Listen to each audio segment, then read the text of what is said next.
ब्रह्मा जी का मोह और उसका नाश।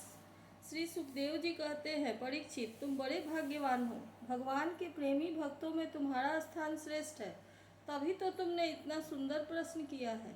यूँ तो तुम्हें बार बार भगवान की लीला कथाएं सुनने को मिलती हैं, फिर भी तुम उनके संबंध में प्रश्न करके उन्हें और भी सरस और नूतन बना देते हो। रसिक संतों की वाणी, कान और हृदय भगवान की लीला के गान, श्रवण और चिंतन के लिए ही होते हैं। उनका यह स्वभाव ही होता है कि वे क्षण प्रतिक्षण भगवान की लीलाओं को अपूर्व, रसमयी और नित्य नूतन अनुभव करते रहे। परीक्षित तुम एकाग्र चित्त से श्रवण करो। यद्यपि भगवान की यह लीला अत्यंत रहस्यमयी है, फिर भी मैं तुम्हें सुनाता हूँ, क्योंकि दयालु आचार्यगण अपने प्रेमी शिष्य को गुप्त रहस्य भी बतला दिया करते हैं। यह तो मैं तुमसे कह ही चुका हूँ कि भगवान श्री कृष्ण ने अपने साथी ग्वाल बालों को मृत्यु रूप अघासुर के मुंह से बचा लिया। इसके बाद वे उन्हें जमुना के पुलिन पर ले आए और कहने लगे, मेरे प्यारे मित्रों, जमुना जी का यह पुलिन अत्यंत रमणीय है। देखो तो सही यहाँ की बालू कितनी कोमल और स्वच्छ है। हम लोगों के लिए खेलने की तो यहाँ सामग्री भी विद्यमान है। देखो, एक और रंग बिरंगे कमल खिले हुए हैं और उनकी सुगंध से खींचकर भौरे गुंजार कर रहे हैं, तो दूसरी ओर सुंदर सुंदर पक्षी बड़ा ही मधुर कलरव कर रहे हैं, जिसकी प्रतिध्वनि से सुशोभित वृक्ष इस स्थान की शोभा बढ़ा रहे हैं। अब हम लोगों को यहाँ भोजन कर लेना चाहिए, क्योंकि दिन बहुत चढ़ आया है और हम लोग भूख से पीड़ित हो रहे हैं। बछड़े पानी पीकर समीप ही धीरे धीरे हरी घासें चरते रहे। ग्वाल बालों ने एक स्वर से कहा, ठीक है ठीक है।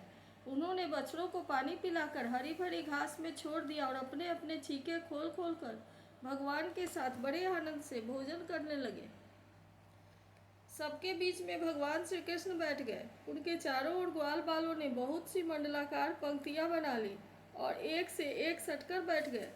सबके मुंह श्री कृष्ण की ओर थे और सबकी आंखें आनंद से खिल रही थी।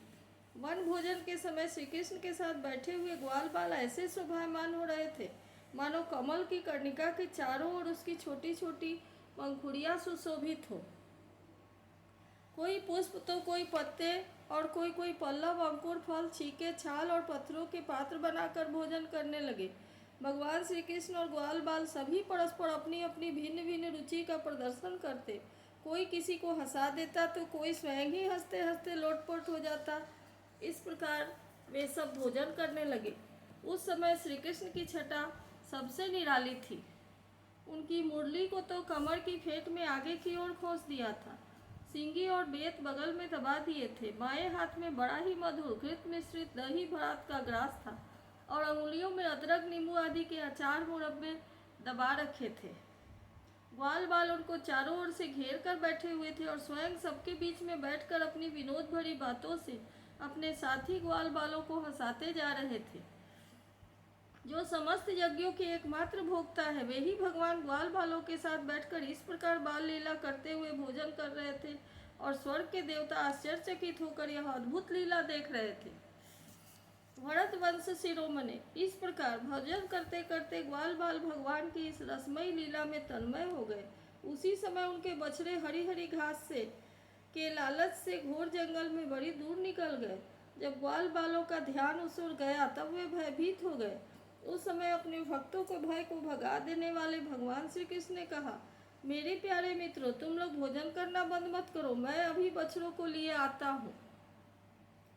ग्वाल बालों से इस प्रकार कहकर भगवान श्री कृष्ण हाथ में दही भात का कौर लिए ही पहाड़ों, गुफाओं, कुंजों और अन्य भयंकर स्थानों में तथा अपने साथियों के बछड़ों को ढूंढने चल दिए। परीक्षित, ब्रह्मा जी पहले से ही आकाश में उपस्थित थे। प्रभु के प्रभाव से अघासुर का मोक्ष देखकर उन्हें बड़ा आश्चर्य हुआ। उन्होंने सोचा कि लीला से मनुष्य बालक बने हुए भगवान श्री कृष्ण की कोई और मनोहर महिमामयी लीला देखनी चाहिए। ऐसा सोचकर उन्होंने पहले तो बछड़ों को और भगवान श्री कृष्ण के चले जाने पर ग्वाल बालों को भी अन्यत्र ले जाकर रख दिया और स्वयं अंतर्धान हो गए। अंततः वे जड़ कमल की ही तो संतान है। भगवान श्री कृष्ण बछड़े न मिलने पर जमुना जी के पुलिन पर लौट आए, परंतु यहाँ क्या देखते हैं कि ग्वाल बाल भी नहीं है। तब उन्होंने वन में घूम घूम कर चारों ओर उन्हें ढूंढा, परंतु परंतु जब ग्वाल बाल और बछड़े उन्हें कहीं नहीं मिले तब वे तुरंत जान गए कि यह सब ब्रह्मा की करतूत है। वे तो सारे विश्व के एकमात्र ज्ञाता है। अब भगवान श्री कृष्ण ने बछड़ों और ग्वाल बालों की माताओं को तथा ब्रह्मा जी को भी आनंदित करने के लिए अपने आप को ही बछड़े और ग्वाल बालों दोनों के रूप में बना लिया, क्योंकि वे ही तो संपूर्ण विश्व के कर्ता सर्वशक्तिमान ईश्वर हैं। परीक्षित, वे बालक और बछड़े संख्या में जितने थे, जितने छोटे छोटे उनके शरीर थे, उनके हाथ पैर जैसे जैसे थे, उसके पास जितनी और जैसी छड़ियाँ, सिंगी, बांसुरी, पत्ते और छीके थे, जैसे और जितने वस्त्राभूषण थे, उनके शील, स्वभाव, गुण, नाम, रूप और अवस्थाएं जैसी थी। जिस प्रकार वे खाते और पीते थे जैसे, ठीक वैसे ही उतने ही रूपे में सर्वस्वरूप भगवान श्री कृष्ण प्रकट हो गए। उस समय यह संपूर्ण जगत विष्णु रूप है, यह वेदवाणी मानो मूर्तिमती होकर प्रकट हो गई। सर्वात्मा भगवान स्वयं ही बछड़े बन गए और स्वयं ही बाल ग्वाल। अपने आत्मस्वरूप बछड़ों को अपने आत्मस्वरूप ग्वाल बालों के द्वारा घेर कर अपने ही साथ अनेकों प्रकार के खेल करते हुए उन्होंने वज्र में प्रवेश किया। परीक्षित, जिस ग्वाल बाल के जो बछड़े थे, उन्हें उसी ग्वाल बाल के रूप में अलग अलग ले जाकर उसकी बाखल में घुसा दिया और विभिन्न बालकों के रूप में उनके भिन्न भिन्न घरों में चले गए। ग्वाल बालों की माताएं बांसुरी की तान सुनते ही जल्दी दौड़ आई। ग्वाल बाल बने हुए परम ब्रह्म श्री कृष्ण को अपने बच्चे समझकर हाथों से उठाकर उन्होंने जोर से हृदय से लगा लिया। वे अपने स्तनों से वात्सल्य स्नेह की अधिकता के कारण सुधा से भी मधुर और आसों से भी मादक चुचुआता हुआ दूध उन्हें पिलाने लगी। परीक्षित, इसी प्रकार प्रतिदिन संध्या समय भगवान श्री कृष्ण उन ग्वाल बालों के रूप में वन से लौट आते और अपनी बाल सुलभ लीलाओं से माताओं को आनंदित करते। वे माताएं उन्हें उपटन लगाती, नहलाती, चंदन का लेप करती और अच्छे अच्छे वस्त्रों तथा गहनों से सजाती। दोनों भौहों के बीच में रीठ से बचने के लिए काजल का डिठौना लगा देती थी तथा भोजन कराती और तरह तरह से बड़े लाड़ प्यार से उनका लालन पालन करती। ग्वालिनों के समान गौएं भी जब जंगलों में से चढ़कर जल्दी जल्दी लौटती तो उनकी हुंकार सुनकर उनके प्यारे बछड़े दौड़कर उनके पास आते। तब वे बार बार उन्हें अपनी जीभ से चाटती और अपना दूध पिलाती। उस समय स्नेह की अधिकता के कारण उनके थनों से स्वयं ही दूध की धारा बहने लगती। इन गायों और ग्वालिनों का मातृभाव पहले जैसा ही ऐश्वर्य ज्ञान रहित और विशुद्ध था। हाँ, अपने असली पुत्रों की अपेक्षा इस समय उनका स्नेह अवश्य अधिक था। इसी प्रकार भगवान भी उनके पहले पुत्रों के समान ही पुत्र भाव दिखला रहे थे, परंतु भगवान में उन बालकों के जैसा मोह का भाव नहीं था कि मैं इनका पुत्र हूँ। अपने अपने बालकों के प्रति ब्रजवासियों की स्नेहलता दिन प्रतिदिन 1 वर्ष तक धीरे धीरे बढ़ती ही गई। यहाँ तक कि पहले श्री कृष्ण में उनका जैसा असीम और अपूर्व प्रेम था, वैसा ही अपने इन बालकों के प्रति भी हो गया। इस प्रकार सर्वात्मा श्री कृष्ण बछड़े और ग्वाल बालों के बहाने गोपाल बनकर अपने बालक रूप से वत्सल रूप का पालन करते हुए 1 वर्ष तक वन और गोष्ठ में क्रीड़ा करते रहे। जब 1 वर्ष पूरा होने में 5-6 रातें शेष थी, तब एक दिन भगवान श्री कृष्ण बलराम जी के साथ बछड़ों को चराते हुए वन में गए। उस समय गौएं गोवर्धन की चोटी पर घास चर रही थी। वहां से उन्होंने वज्र के पास ही घास चरते हुए बहुत दूर अपने बछड़ों को देखा। बछड़ों को देखते हुए गौओं का वात्सल्य स्नेह उमड़ आया। वे अपने आप की सुध बुध खो बैठी और ग्वालों के रोकने की कुछ भी परवाह न कर जिस मार्ग से वे जा सकते थे, उस मार्ग से हुंकार करती हुई वेग से दौड़ पड़ी। उस समय उनके थनों से दूध बहता जाता था और उनकी गर्दनें सिकुड़कर डील से मिल गई थी। वे पूंछ तथा सिर उठाकर इतने वेग से दौड़ रही थी कि मालूम होता था मानो उनके 2 ही पैर हैं। जिन गौओं के और भी बछड़े हो चुके थे, वे भी गोवर्धन के नीचे अपने पहले बछड़ों के पास दौड़ आई और उन्हें स्नेहवश अपने आप बहता हुआ दूध पिलाने लगी। उस समय वे अपने बच्चों का एक एक अंग ऐसे चाव से चाट रही थी मानो उन्हें अपने पेट में रख लेंगी। गोपों ने उन्हें रोकने का बहुत प्रयत्न किया, परंतु उनका सारा प्रयत्न व्यर्थ रहा। उन्हें अपनी विफलता पर कुछ लज्जा और गायों पर क्रोध आया। जब वे बहुत कष्ट उठाकर उस कठिन मार्ग से उस स्थान पर पहुंचे जब उन्होंने बछड़ों के साथ अपने बालकों को भी देखा, अपने बच्चों को देखते ही उनका हृदय प्रेम रस से सरोबार हो गया। बालकों के प्रति अनुराग की बाढ़ आ गई। उनका क्रोध न जाने कहाँ हवा हो गया। उन्होंने अपने अपने बालकों को गोद में उठाकर हृदय से लगा लिया और उनका मस्तक सूंघकर अत्यंत आनंदित हुए। बूढ़े गोपों ने अपने बालकों को आलिंगन से परम आनंद प्राप्त हुआ। वे निहाल हो गए, फिर बड़े कष्ट से उन्हें छोड़कर धीरे धीरे वहां से गए। जाने के बाद भी बालकों ने और उनके आलिंगन के स्मरण से उनके नेत्रों में प्रेम के आंसू बहते रहे। बलराम जी ने देखा कि ब्रजवासी गोप गौएं और ग्वालिनों की उन संतानों पर भी जिन्होंने अपनी माँ का दूध पीना छोड़ दिया है, क्षण प्रति क्षण प्रेम संपत्ति और उनके अनुरूप उत्कंठा बढ़ती ही जा रही थी।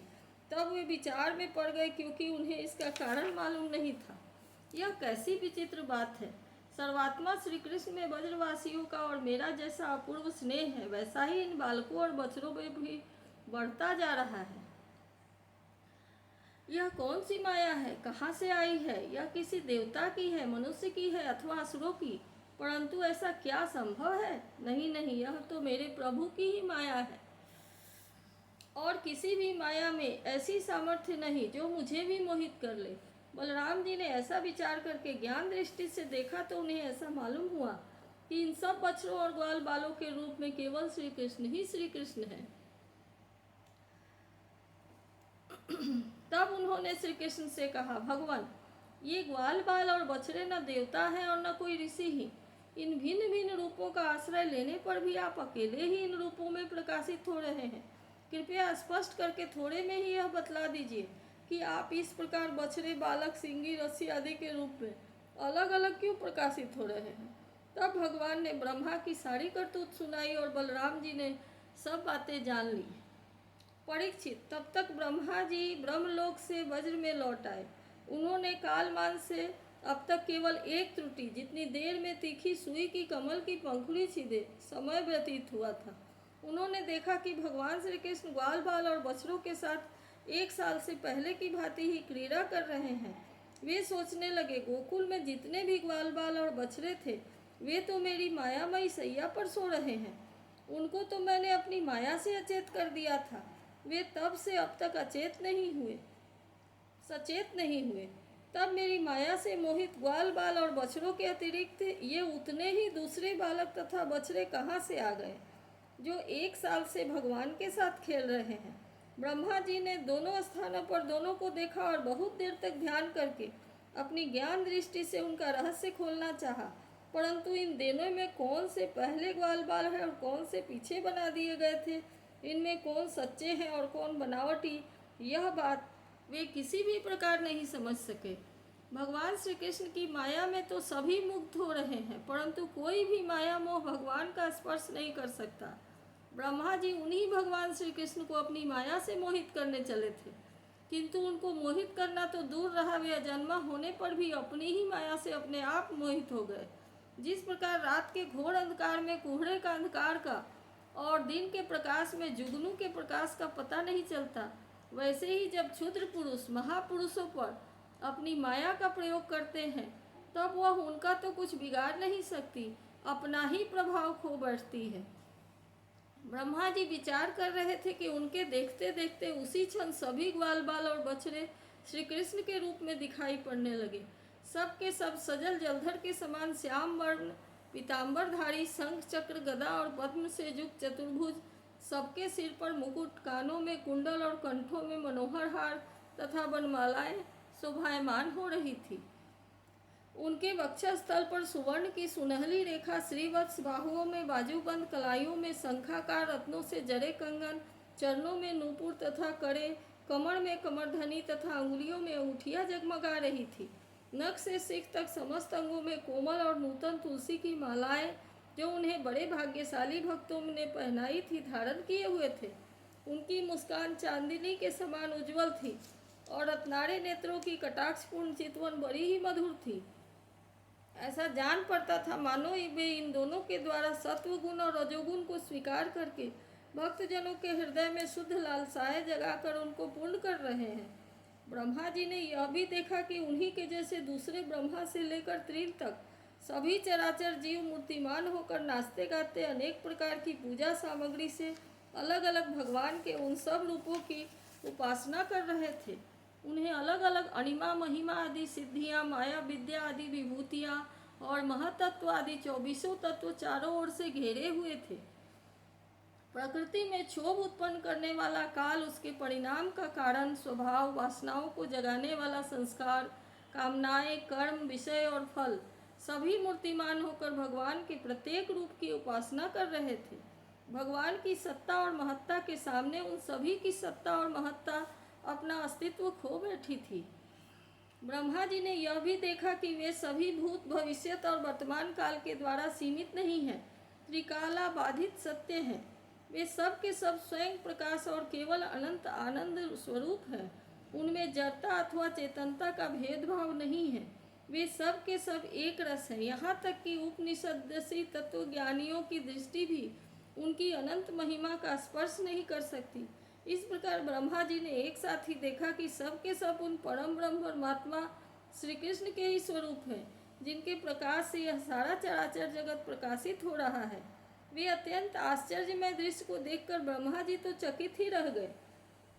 उनकी 11 इंद्रियां, 5 कर्मेंद्रिय, 5 ज्ञानेंद्रिय और एक मन क्षुब्ध एवं स्तब्ध रह गई। वे भगवान के तेज से निस्तेज होकर मौन हो गए। उस समय वे ऐसे निस्तब्ध होकर खड़े हो गए मानो वज्र के अधिशास्त्री देवता के पास एक पुतली सी खड़ी हो। परीक्षित, भगवान का स्वरूप तर्क से परे है। उसकी महिमा असाधारण है। यह स्वयं प्रकाश, आनंद स्वरूप और माया से अतीत है। वेदांत भी साक्षात रूप से इसका वर्णन करने में असमर्थ है। इसलिए उससे भिन्न का निषेध करके आनंद स्वरूप ब्रह्म का किसी प्रकार कुछ संकेत करता है। यद्यपि ब्रह्मा जी समस्त विद्वाओं के अधिपति हैं, तथापि भगवान के दिव्य स्वरूप को वे तनिक भी न समझ सके कि यह क्या है। यहाँ तक कि वे भगवान के उस महिमामय रूप को देखने में असमर्थ हो गए। उनकी आंखें मूंद गई। भगवान श्री कृष्ण ने ब्रह्मा के इस मोह और असमर्थता को जानकर बिना किसी प्रयास के तुरंत अपनी माया का पर्दा हटा दिया। इससे ब्रह्मा जी को ब्रह्म ज्ञान हुआ। वे मानो मरकर भी जी उठे। सचेत होकर उन्होंने ज्यों त्यों करके बड़े कष्ट से अपने नेत्र खोले। तब उन्हें अपना शरीर और यह जगत दिखाई पड़ा। फिर ब्रह्मा जी जब चारों ओर देखने लगे कि तब पहले दिशाएं और उसके बाद तुरंत ही उनके सामने वृंदावन दिखाई पड़ा। वृंदावन सबके लिए एक सा प्यारा है। जिधर देखिए उधर ही जीवों को जीवन देने वाले फल और फूलों से लदे हुए हरे भरे पत्तों से लहराते हुए वृक्षों की पाती शोभा पा रही हैं। भगवान श्री कृष्ण की लीला भूमि होने के कारण वृंदावन धाम में क्रोध, तृष्णा आदि दोष प्रवेश नहीं कर सकते और वहाँ स्वभाव से ही परस्पर दुस्तेज और वैर रखने वाले मनुष्य, पशु पक्षी और प्रेमी मित्रों के समान हिल मिलकर एक साथ रहते हैं। ब्रह्मा जी ने वृंदावन का दर्शन करने के बाद देखा कि अद्वितीय परम ब्रह्म गोप वंश के बालक का एक नाट्य सा कर रहा है। एक होने पर भी उनके सखा है, अनंत होने पर भी वह इधर उधर घूम रहा है और उसका ज्ञान अगाध होने पर भी वह अपने ग्वाल बाल और बछड़ों को ढूंढ रहा है। ब्रह्मा जी ने देखा कि जैसे भगवान श्री कृष्ण पहले अपने हाथ में दही भात का कौर लिए उन्हें ढूंढ रहे थे, वैसे ही अब भी अकेले ही उनकी खोज में लगे हुए हैं। भगवान को देखते ही ब्रह्मा जी अपने वाहन हंस पर से कूद पड़े और सोने के समान चमकते हुए अपने शरीर से पृथ्वी पर दंड की भांति गिर पड़े। उन्होंने अपने चारों मुकुटों के अग्रभाग से भगवान के चरण कमलों का स्पर्श करके नमस्कार किया और आनंद के आंसुओं की धारा से उन्हें नहला दिया। वे भगवान श्री कृष्ण की पहले देखी हुई महिमा का बार बार स्मरण करते, उनके चरणों पर गिरते और उठ उठ कर फिर गिर पड़ते। इसी प्रकार बहुत देर तक वे भगवान के चरणों में ही पड़े रहे। फिर धीरे धीरे उठे और अपने नेत्रों को आंसू पोंछे। प्रेम और मुक्ति के एकमात्र उद्गम से भगवान को देखकर उनका सिर झुक गया। वे कांपने लगे। अंजनी बांधकर बड़ी नम्रता और एकाग्रता के साथ गदगद वाणी से वे भगवान की स्तुति करने लगे। इति श्रीमद्भागवते महापुराणे पारमहंस्यां संहितायां दशम स्कंधे पूर्वार्धे त्रयोदशोऽध्यायः।